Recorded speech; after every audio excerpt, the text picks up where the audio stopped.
అమరైతే ఆరు అస్థికలకు పూజ చేస్తూ ఉంటాడనమాట.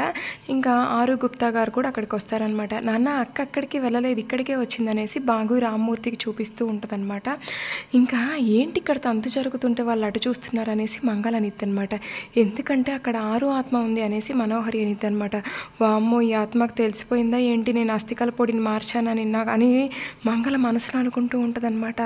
అసలైనా గాని గుప్తా గారు మా ఆయన చేస్తుంది నా చితాభస్మానికి కాదు బూడిదకి పూజలు చేస్తున్నాడు ఆయన. ఎలాగైనా నా చితాభస్మాన్ని తెప్పించండి అనేసి ఆరు బతిమలాడుతూ ఉంటదనమాట. నేనేమీ చేయలేను బాలిక అంతా విధి ప్రకారమే జరుగుననేసి గుప్తా గారు అంటారనమాట. అయితే అప్పుడు ఒకసారి మీరు నన్ను ప్రమాదంలో నుంచి కాపాడారు కదా ఇప్పుడు కాపాడండి అనేసి ఆరు అనిద్దనమాట. అయ్యో బాలిక ఆ రోజంటే నా అంగుళీకం శక్తి నిన్ను కాపాడింది అలా జరిగిపోయింది అంతే అనేసి గుప్తా గారు అంటారనమాట.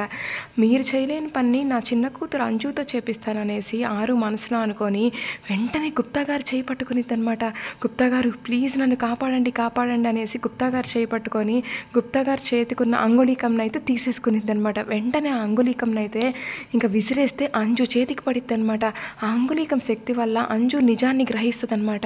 ఇదేంటి ఇది మా అమ్మ చితాభస్మం కుండలా లేదే అనేసి అంజు మనసులో అనుకొని అక్కడి నుంచి వెళ్ళిపోయి దూరంగా ఉన్న గోరా చంబా దగ్గరికి అయితే వెళ్ళిద్దనమాట. పిల్లలు కూడా అంజు వెనకాలే వెళ్తారనమాట. ఇంకా వెంటనే అయితే గుప్తా గారు అయితే ఇంకా చేయి చూసుకుంటారు. నా అంగుళీకం ఏది పానిక నువ్వే తస్కరించావు కదా నిజం చెప్పు అనేసి గుప్తా గారు అంటారనమాట. నేనేం చేయలేదనేసి ఆరు అనిద్ది. నాకు తెలుసు నువ్వే తీసుకున్నావు అనేసి అంజు చేతి వంక చూస్తే అంజు చేతికుంటుందనమాట. ఏంటి బాలిక ఈ చెయ్యడం అనేసి గుప్తా గారు అంటారనమాట.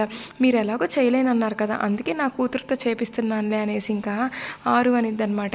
ఇంకా అంజు అయితే మా అమ్మ చితాభస్మం ఇచ్చేయండి అనేసి గోరాని చంబాని అంటూ ఉంటుందన్నమాట. అయినా కానీ ఆ ఉంగరం శక్తి ఏంటి అలా వస్తుంది వెలుగు అనేసి చంబా అనిద్దనమాట. ఇంకా వెంటనే అయితే అవును ఆ శక్తి ఏంటి అలా వస్తుంది అనేసి గోరా అంటాడనమాట. మా అమ్మ చితాభస్మం ఇస్తారా లేదా అంజు అంటే మా దగ్గర లేదంటారనమాట. వెంటనే అంజు అయితే తన వేలుకున్న అంగుళీకంని చూపించి వాళ్ళిద్దరి ముందు అయితే వేలు ముందుకు పెట్టిద్ది. ఇంకా అంగుళీకం శక్తితో అయితే గోరాను చంబాను ఫుల్గా కొట్టిద్ది. భలే కొట్టిద్ది అనమాట. ముందుకు వెనక్కి అసలు విసిరేయడం కిందేయడం బాగా కొట్టిద్ది. ఇంకా చంబా పారిపోయి ఒక దగ్గర దాక్కొనిద్ది అనమాట.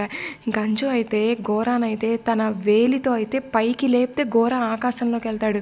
మళ్ళీ తన వేలిపైన అయితే గోరాని పెట్టి రౌండ్గా తిప్పిద్ది. ఇంకా గోరా అంజలి దెబ్బకైతే అసలు చితాభస్మం కుండనైతే ఇంకా అంజలికైతే విచ్చేస్తాడనమాట.